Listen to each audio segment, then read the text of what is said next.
podcast. Today we are with the fabulous Cassandra Faris. I've been tracking this lady down like, would not believe. She's so busy. So, Cassandra, all we do is really chat. Okay. And you're a busy lady. So I want to hear all about it because crazy enough, you were in Louisville talking. Mm-hmm. And I texted you. Yes. And I was in Louisville doing a project. That's right. You were. And I was coming back when you were coming down. Yes. Yes. To talk. You were you were with Vaco. You were working with Courtney, I think, with Vaco or Ashley. I was doing it with Chad Green, is the organizer of a conference called Codepalooza. Okay. In Louisville, and he invited me down to speak at Louisville Tech Ladies. Oh, okay. And do a talk on personal branding and social media. And you've done that talk, right? Like, I've seen this talk. Yeah, I did this talk at Get With It last year. Okay, perfect. Okay. It was great. My mom was there. She just happened to be in town. And so she got to hear me talk about how I like to make friends with strangers from the internet. Oh, God. I'm sure Mom felt real good about that. She loved it. So at one point I was like, okay, Mom, close your ears. We're going to talk about this next part. So Cassandra's big into speaking. Mm-hmm. Does a lot of speaking around the country. Yes. Around, like, big time. Yes. And then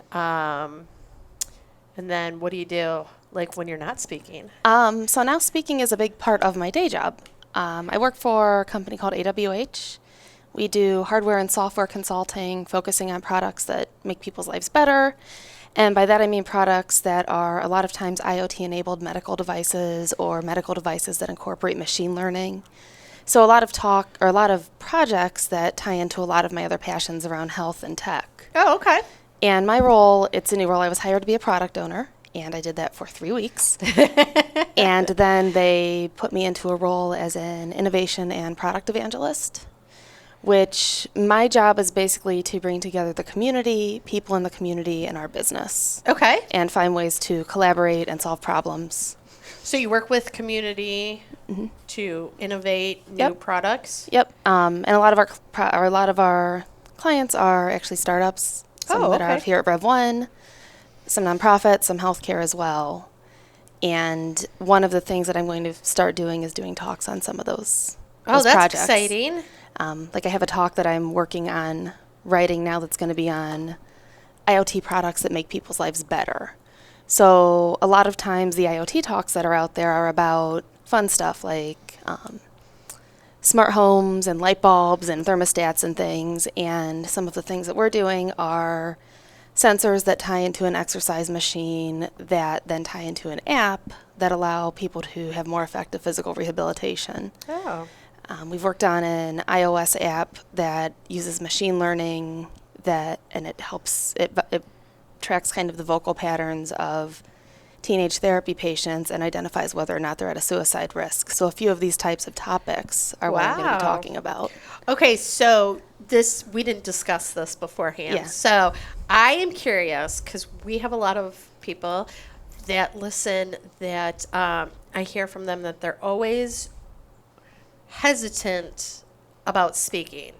So you're like the expert speaker. So tell us, which I just dropped the bomb on her too, that she was speaking on September 30th. Get with it. Yay. So how did it start?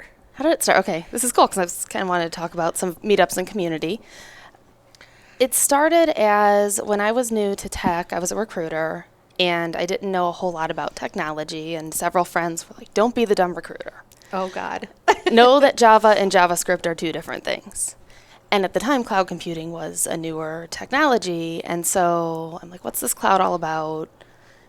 I started going to the cloud computing meetup just to learn more about cloud computing. And then that turned into helping organize a cloud computing conference that we ran for a few years called Cloud Develop.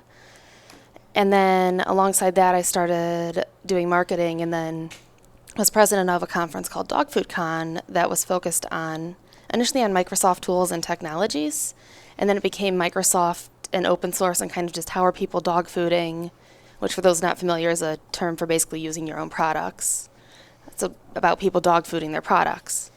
And somewhere in the midst of attending all these meetups and conferences and things, I started to think that I had ways that I could give back and I had things I could teach the developers. I would listen to like one of the common themes. My first talk ever was called "It's Okay to Talk to Strangers." It was horrible. I read my notes, but I polished it and did it more over time.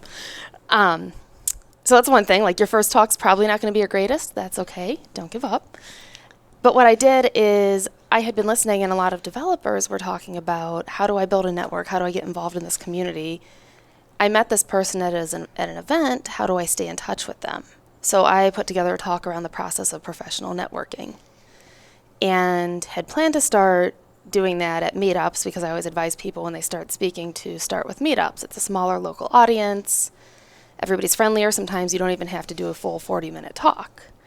And then I submitted it somewhat on a whim to CodeMash conference. I guess not on a whim, but I submitted it hoping that I would at least get it out there and get my first conference submission. How many people code a CodeMash? 2,500. Exactly. Yes. And so I'll never forget the moment I was accepted. I was standing at Dog Food Con, and I saw a tweet come through. One of my friends had tweeted at me, "Congratulations on getting accepted at Dog Food Con." And I looked at my phone and I said some words that aren't safe for work. And then I'm like, what am I doing speaking at CodeMash? But I put together the talk. I did it. I had a lot of support. And from there, it kind of snowballed. And I've started to think about, what else do I know that I can share with developers? So kind of the overarching theme of what I do is the human side of tech. So how do we, as technical professionals, communicate more effectively, be happier in our work, be healthier in our lives, those sorts of areas. And then you had a talk on that. Yes, I did. A talk called About How Health is Our Most Important Tool. And that talk's been done, I did it was the opening keynote of Full Stack Toronto in 2017, and it's been done several times locally. It is a very hard talk to do, especially as kind of things in my life have evolved. It's become, when I started, it was a little bit more lighthearted because it was just about my struggles with ADHD, and then I went through this scenario where I was struggling with new anxiety and depression diagnosis. And so at one point I put the talk on a shelf and didn't do it because I needed to kind of get myself healed and get myself better before I could speak about it openly. And then when I came back to doing the talk, I had a very challenging year last year. We'll just leave it at that. And so last year was a bad country song. So we'll just leave it at that. But when I started bringing that talk back last summer, the tone had changed a little bit more, and it became a little bit more real and a little bit more raw.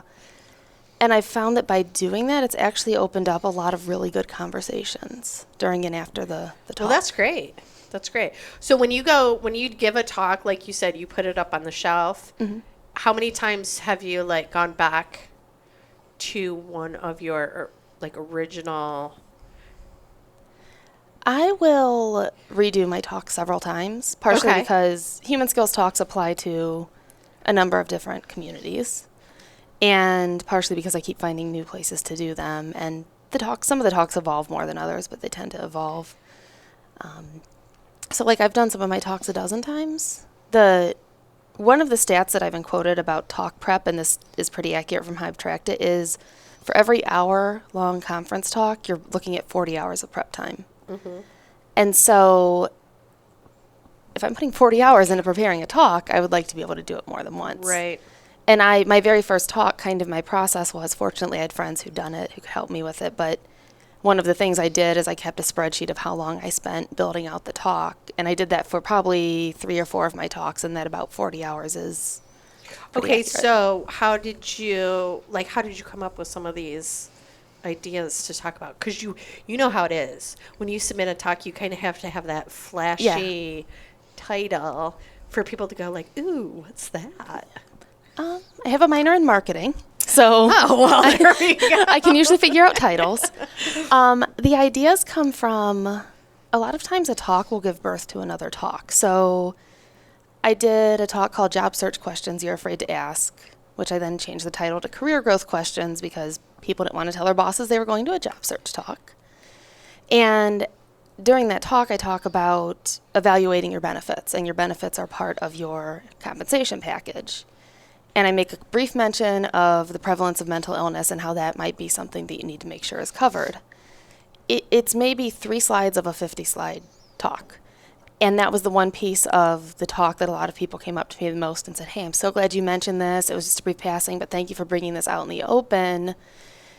And then the year I gave that talk at CodeMash, people were coming up to me the whole rest of the conference just saying, thank you for even mentioning the word mental illness.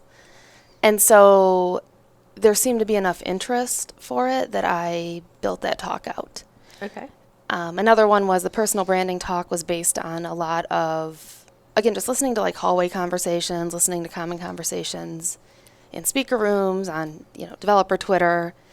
And a lot of people were just trying to figure out, well, it's so overwhelming to build a personal brand. I have to blog and Instagram and Facebook and everything. And I'm like, well, maybe I can put a talk on it. And I'm there. yeah, it's tough. It's tiring. It's so tiring. Yup. So sometimes they come from like common themes I pick up in conversations. Sometimes they're something we want to share, like the IoT talk is a project I want to share about. The concepting a project workshop is something that I want to just do a talk about, kind of share that's valuable. So it depends. In the back of my mind, I have a talk building up on failure and vulnerability in the workplace and how that can be powerful. And then in addition to the IoT talk, I'll probably be doing one on how technologists can explain their value to the business. Okay, so I find it very interesting because you are like the epitome of what our like females will say.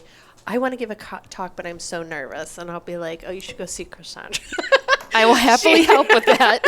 She knows what she's doing. So, how do you? Okay, so you get like the subject matter, and then how do you build that out? Like, where do you take it where you're keeping the audience engaged? Okay, so in deciding subject matter comes from a few different places. It's stuff, sometimes it's a trend or something you're identifying. It can be technical or not.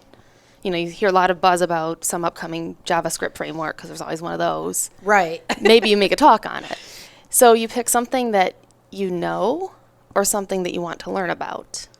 Because you don't have to be an expert to give a talk. You just need to be passionate about it and be able to speak to it intelligently. So it's kind of what you do first is you figure out what it is that you'd like to give a talk about. And so a friend of mine, Justin James, he does a speaker training called Let Your Nerd Be Heard, and he actually time-boxed the process of building out a talk. Oh, really? Yeah, I'm going through this training right now because you always want to be working on this. But you basically spend I think it's like 10 minutes and make a list of like 10 things you would like to maybe give a talk about. Then prioritize those. And then whichever the top one is that catches your eye, spend another 10 minutes just brainstorming everything you can think about that topic. So just kind of a brain dump. And you can do it on a notepad, you can mind map it, whatever. I just generally do an outline. But I want to talk about mental health. Okay, well, I don't want to talk about just mental health because you can't separate it from physical. That's a big topic. How do I narrow it down? Well, I'll focus on these three areas of physical health, how they compare to mental health, and talk about treatments. So you kind of just brainstorm what it is that you'd like to talk about. And once you have this outline or list or mind map, that's where your abstract comes from. And the abstract is basically the title of your talk and then a one-paragraph description of what it is that you want to speak on. So that's how that process all starts, is it's kind of like writing anything else, really. You build out your structure and then you make it into a paragraph. One of the biggest pieces of advice I give people, because other people have given it to me, is that when you have a new abstract or a new talk idea, send it out to people that you know who are speakers or speakers that seem friendly and approachable, and I will happily look over abstracts for people. Send them out and get feedback from other people, because a lot of times people who are speaking are also conference organizers. Mm-hmm. So we can give you feedback on what would be a good topic or how to make an abstract be a little bit zingier, I guess. Yeah, that's important. I know that last year Dan and I sat through a couple of presentations, a couple of talks to give feedback on the engagement level and that kind of thing. So yeah, that's really, you have to be open to that though. Wouldn't you agree? Yes. Yep. It can be hard. You have to not take it personally that somebody says, hey, this sounds like a great talk, but I don't know what I'm going to learn from it, is a piece of feedback. I got one from one of my abstracts. I'm like, well, he's not criticizing me, he's criticizing the content and telling me how to make it better. Right. Because then he followed it up with, I don't know what I'm going to learn from this. If you're doing this type of talk, make sure you have a more firm takeaway, which is one of the things on the human skills talks. So that's kind of how the process starts. From there, you have a couple different places that you can get started speaking. Meetups are great, again, because they're local. Mm-hmm. I know for a fact that there are several meetups in town that are looking for speakers right now. We have the Data on Brew Crew, which is focused on data. That's one that AWH has actually recently started. But it's focused on different topics around data, and so we're looking for people to give talks about how they've done interesting things with data to solve their problems at work. There's another newer meetup called Tech EI. It's Emotional Intelligence in Tech, and that organizer is looking for a number of different topics. And so I've been trying to help identify speakers for a couple of these meetups, but meetups are always looking for speakers, and so that's a nice place to get started. It's local, it's friendly. Yeah. I mean, you have maybe 30 to 60-ish people. Sometimes only 10. Yeah. But you're at least out there. Yeah, and it's been interesting. Last year I didn't do a lot of meetups. I did a lot of traveling all over to speak. And this year I'm doing a fair bit of travel speaking, but I'm also doing several things here in Columbus and then in, Cleveland, Cincy, Louisville. And I've noticed that one kind of nice difference between the conferences and the meetups is the meetups, you might have a smaller crowd. You might only have 10 or 15 people, but you tend to have some really good conversations before and afterwards. Yeah. Like when I did personal branding at Louisville Tech Ladies, the talk was 45 minutes, and everybody was sitting there for another 40 minutes. Just Q&As quickly became a guided discussion where everybody was giving advice and ideas, and I basically, at that point, stood back and kind of facilitated a conversation. And I don't think you get that as much at conference talks, because at a conference talk, your talk ends and you want to run off to the next session. Right. I agree with that. Yep. Yeah.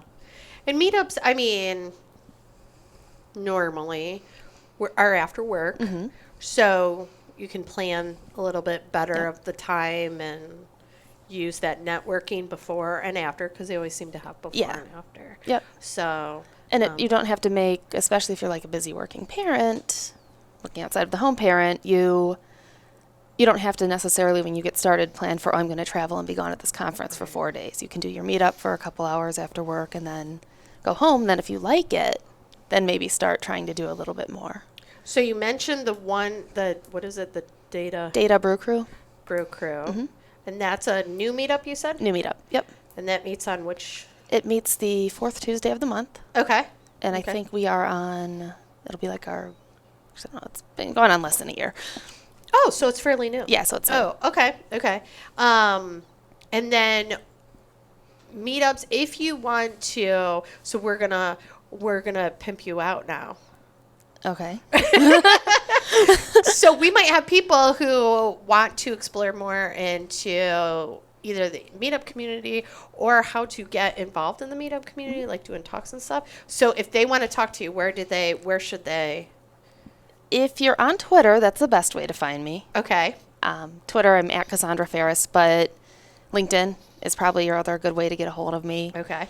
And when it comes to meetups, a lot of the meetup organizers, we all know each other because we're always trying to help each other get people together and find speakers for each other and that sort of thing. So if there's a meetup you're interested in attending and you need a buddy, if I'm available, I can go be your buddy. I can introduce you to the speakers. But there are also, once you've been going to a meetup several times, you start to get to know who the organizers are. And at that point, if you're comfortable, go up to the organizer and say, hey, I'm interested in maybe speaking. What would you want if I was to do a talk? I think meetups are the best way in the They really community to not only build up your network, but to reach out to other people. And like you said, the talk, good starting point, definitely. Yep. And one really easy, not easy, I guess, but one nice way to get started is to do what's called a lightning talk. Oh, yeah. So it's a little late for this right now, but I know this month the .NET Developers Group is doing lightning talks. I don't know if they still have spots open. Several other meetups do lightning talks every few months, and basically what that is it's a 15-minute talk. Sometimes it doesn't even have to be on anything technical. I once saw a lightning talk on building an artificial pancreas, At the same event, somebody else gave a lightning talk on applying false eyelashes. Oh my God, really? Yep, I've seen lightning talks on fermentation, lightning talks about all sorts of different things. Like 3D printing of your pancreas? No, like she built out a pancreas using, I think it was an Arduino. Oh my Or a God. Raspberry Pi. Her name's Sarah Withy. You should bring her on the podcast. Wow. That's pretty awesome. Yeah, so that was, that can be another way to get started, just being comfortable in front of a room. Okay, so that's the big question people ask. What it's like to get in front of all those people. So you've spoken at Get With It conference. Mm-hmm. Gosh, this will be your 3rd year, right? Yeah. So the 2nd year we were at the Fawcett Center, you were on the main stage. And I was freaked out because it was a big stage. It was in front of 500. It was 500 seats in that auditorium. And you can't see people's faces if you're on a stage. And I'm used to like watching my audience's reaction. So that's like a big. It was a big one. It was a big one. It was. So I guess I'm kind of lucky in that I'm not shy in front of people. I was on the flag corps, marching band, and I was on speech and debate team. So I was used to being up in front of people, talking in front of rooms, and I think that made the standing up in front of the room part isn't what was scary. To me, what was scary was the imposter syndrome aspects of it. I was a female, or I am a female, and I was a recruiter speaking at a developer conference. And developers don't always like recruiters because there are a lot of good ones and also a lot of bad ones. That's true.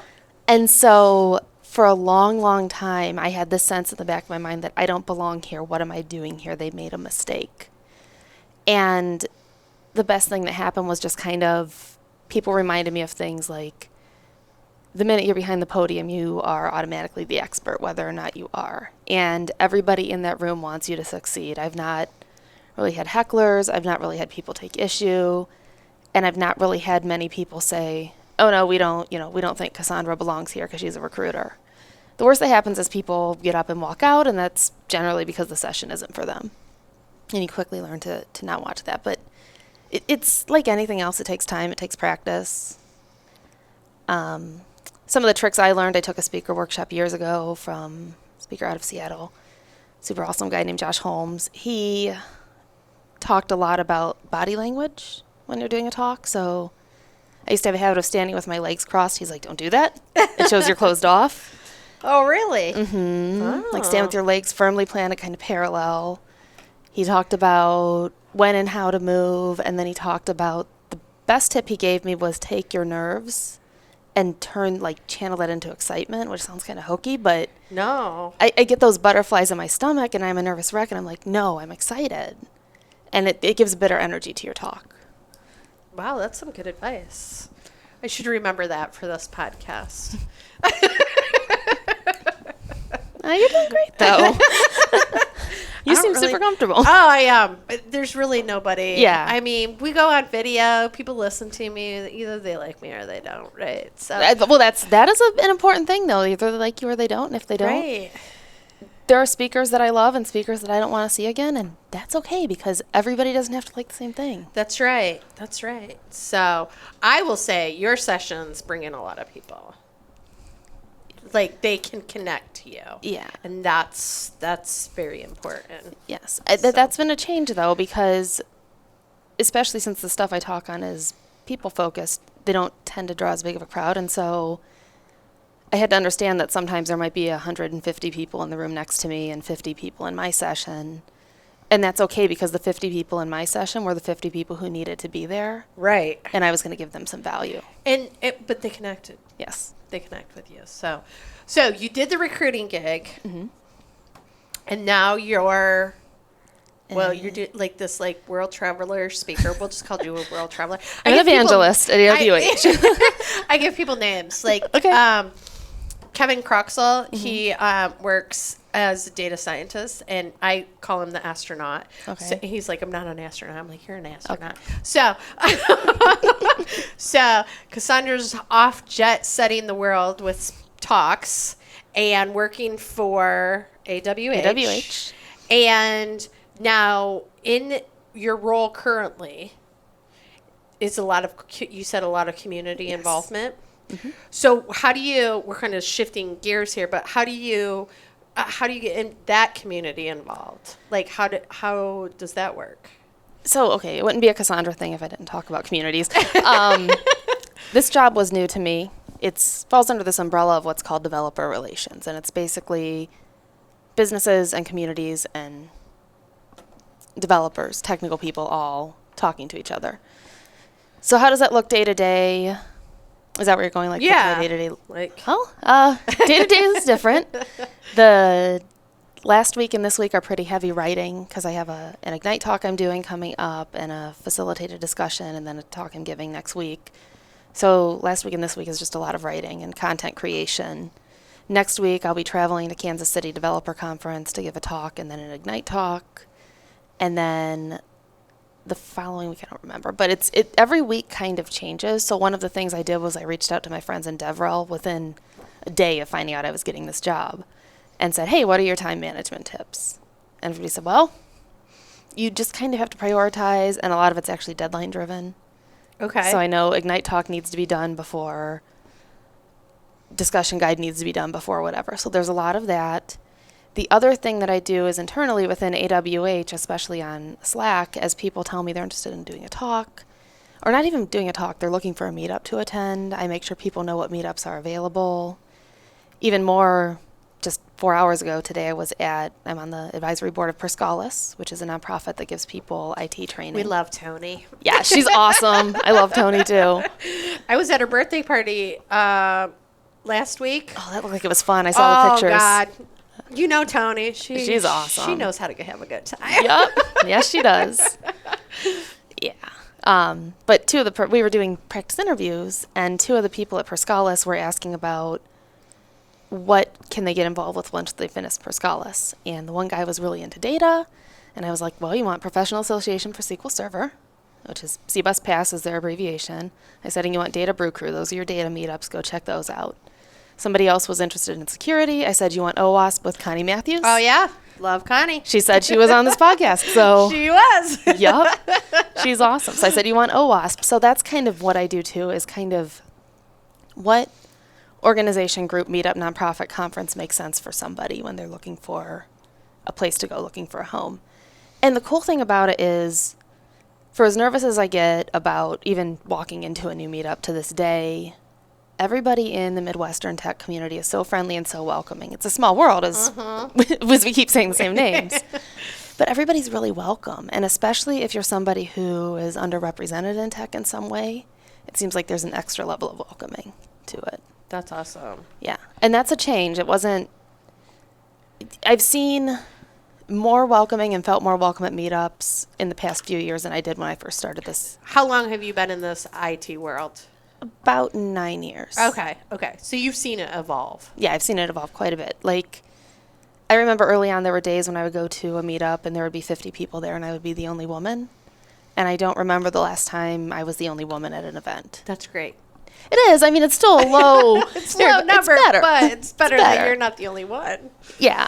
So. And part of that has been, if you are a woman who's in kind of a more leadership or more visible position, and there are other women who are interested in tech and in getting involved, I feel like you should help them along. Mm-hmm. So there's a woman in her early 20s based out of Cincinnati. She spoke at Dog Food Con.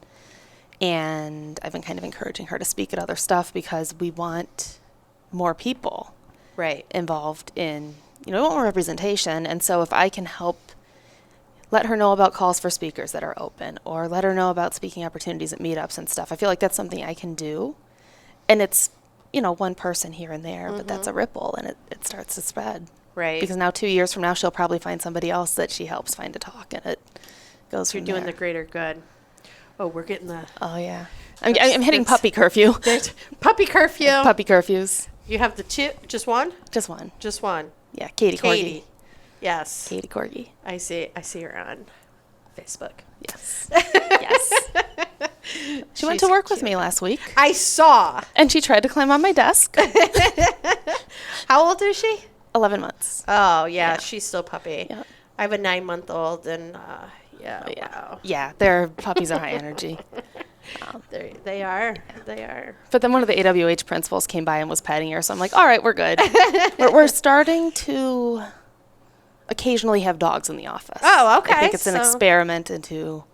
That's good. Get that going. There's a lot of studies done about how dogs reduce stress in the workplace. Really? Mm-hmm. We've had a dog on the podcast. Which dog? Chris Volpe. Okay. He has this tiny little dog named Baby. Aw. Baby girl.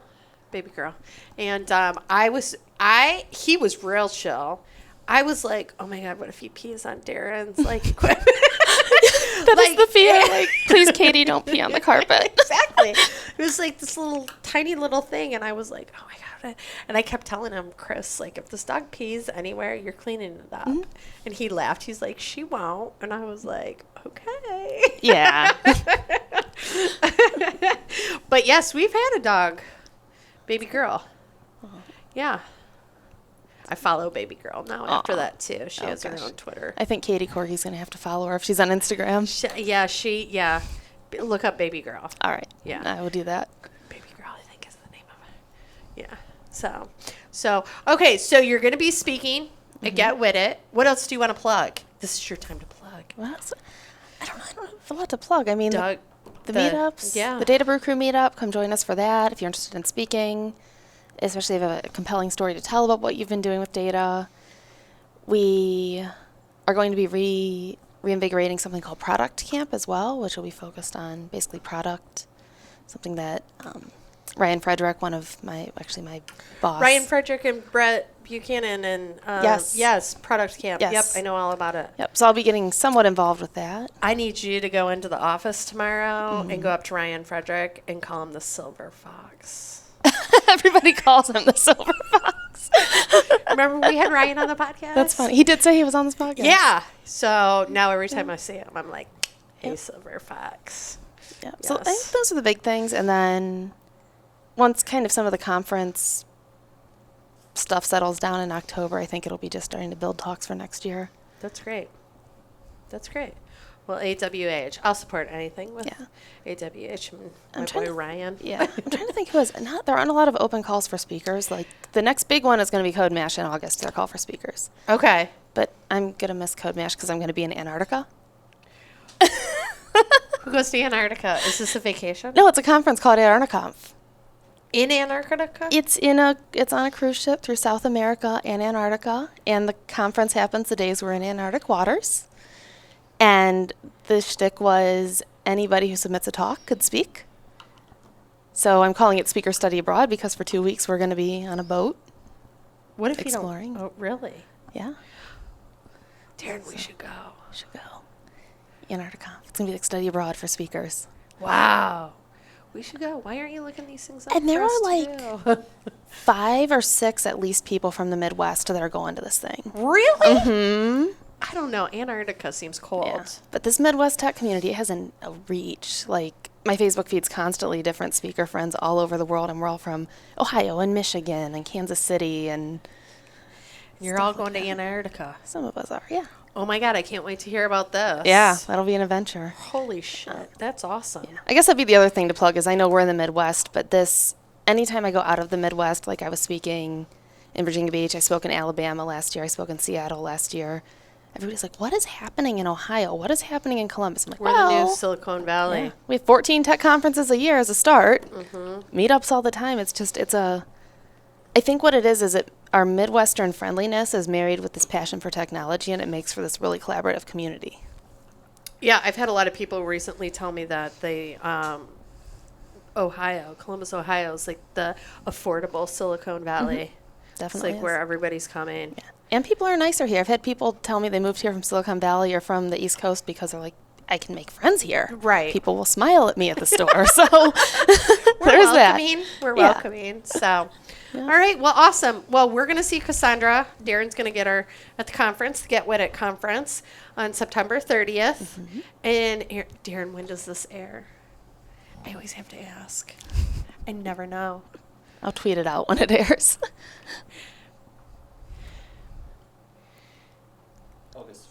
August 5th. Okay. Okay. Cool. So I will be at Wisconsin for that. okay. Well, So there we you'll know because Yeah. it'll go on LinkedIn, and I'll let you know. Yep. And then you'll be back for September 30th, and then if anybody wants to reach out to you, LinkedIn or Twitter. LinkedIn or Twitter. It's the best way, Yeah. especially if they're interested in maybe finding a mentor for speaking. Yes, I am glad to at least, like, I guess I can't, like, fully commit to mentoring people, but I'm glad to look over abstracts. I'm glad to bounce ideas off of you. I do this all the time for people, so just reach out to me. If it's a topic that's kind of more technical or outside of my comfort zone, I know people that I can send you to. Oh, so you got the connection. So I can put you in touch, and like I said, especially if you're from an underrepresented group, there are a lot of allies and a lot of us who are underrepresented that want to bring more people into the speaker fold. Okay, well, perfect. All right, am I good? I got to always make sure with Darren. So, well, thank you for coming on. Yeah. I was super excited. I'm all ready to take my headphones off already. Like she's ready to. What did we got? Somebody, Angie Bucciolini, I like to call her, said we look like we're airline pilots. Yeah. We're about landing the plane.